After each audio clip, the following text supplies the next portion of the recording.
Oke, halo. Saya Muhammad Fadlul Hafiz di sini.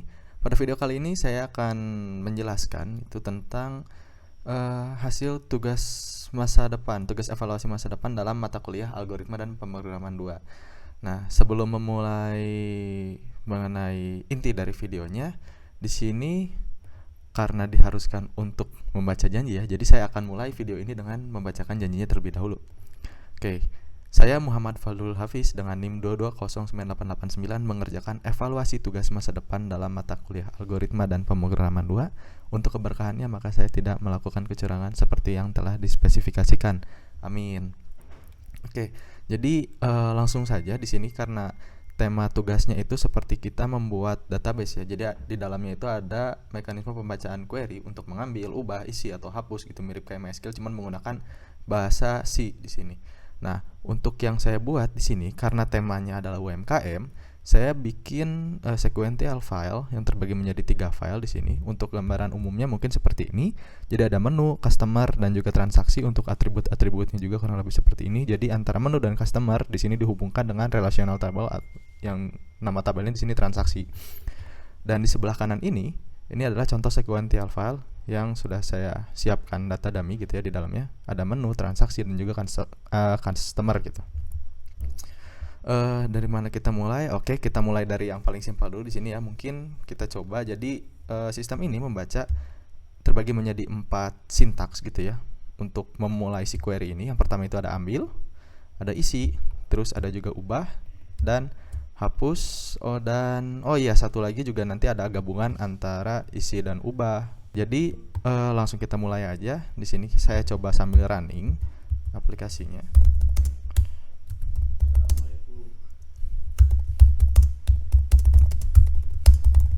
Oke, di sini saya coba running ya aplikasinya.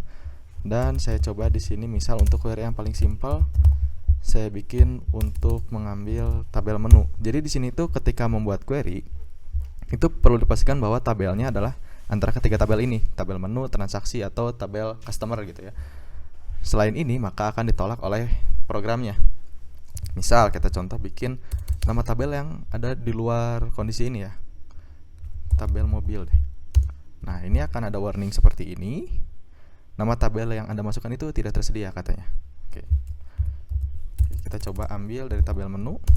Nah, ini keambil ya tabelnya. Ini data yang ada pada tabel menu gitu. Oke, selanjutnya kita coba pada tabel lain. Nah, ini untuk data pada tabel transaksi. Totalnya ada 6 data ya, dan ini rinciannya. Lalu pada tabel consumer. Nah, ini dia data pada tabel consumer ya. Dia ada 7 data. Oke. Nah, selanjutnya itu selain ambil, kita coba dengan isi ya. Misal isi di sini. Isi, kita coba isi tabel menu. Isi tabel menu. Sorry. Nah, jadi nanti ada validasi juga seperti ini kalau misalnya kita salah mengisikan ya. Jadi kita udah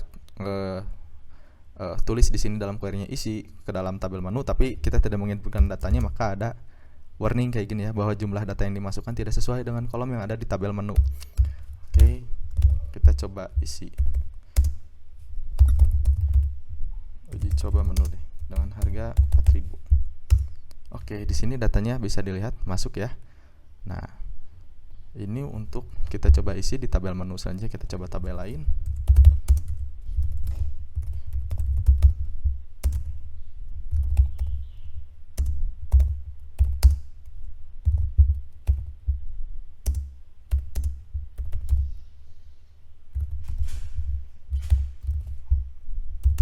Oke, datanya masuk ya. Dan satu lagi kita coba input ke tabel consumer.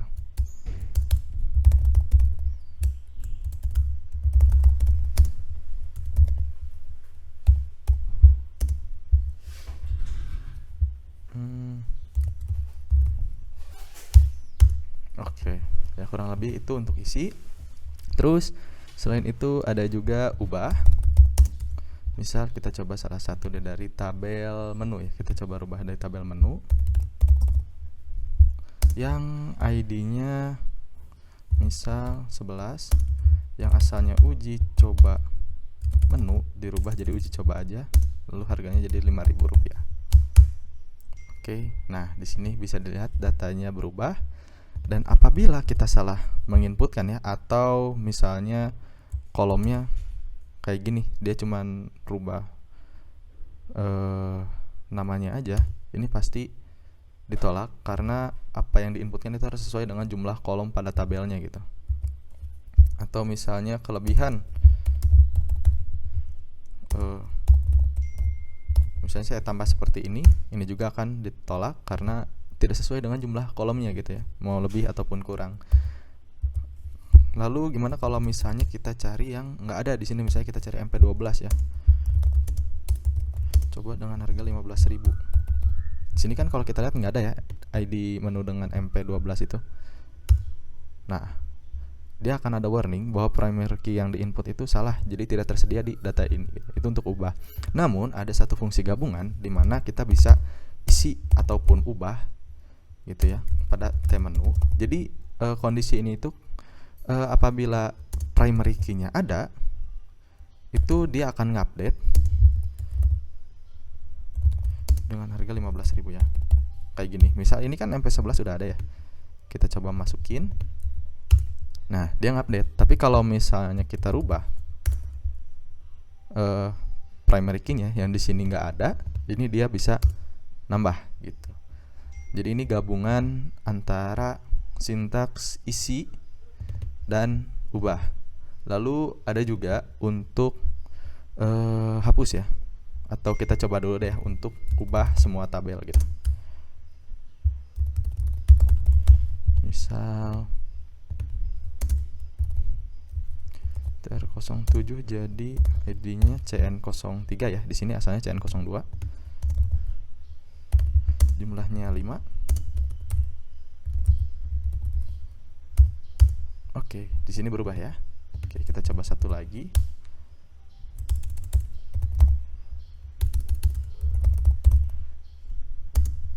Misal di sini kita ambil yang CN07. Jadi oke, di sini juga berubah ya. Itu untuk ubah ketiga tabel. Lalu selanjutnya ada juga hapus.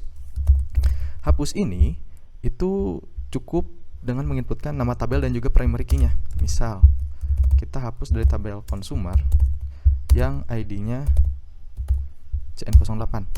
Oke, dan itu untuk hapus. Tapi apabila datanya tidak ada gitu ya. Misalnya tadi kan CN07 udah kita hapus ya. Kita ingin hapus lagi. Nah, primary key-nya salah, dia tidak ditemukan ya. Oke, selanjutnya juga ada lagi untuk join. Jadi nanti di sini ada join ya untuk pengambilan data, kita bisa pakai join, pengambilan multiple tabel. Kalau tadi misalnya gini, ini kan hanya menampilkan dari satu tabel ya. Kalau misalnya kita coba combine gitu, kita mau combine T menu dengan transaksi, ini bisa. Nah, jadi nanti pada tabel transaksi ini ada detail menunya. Jadi ada ID menu, nama menu, harga. Sedangkan transaksi aja ya, kalau kita lihat tadi. Nah, dia seperti ini. Atau misalnya transaksi dengan consumer.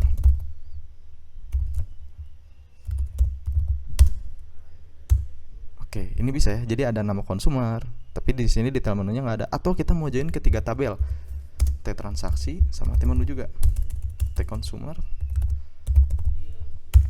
Oke, nah ini jadi bisa ya datanya masuk untuk dijoinkan ini, asalkan relasional urutan tabel yang diinputkan ini mengurut. Tidak bisa misalnya kita menu langsung ke customer aja gitu tanpa adanya transaksi, ini nggak akan bisa. Misal kita coba ya,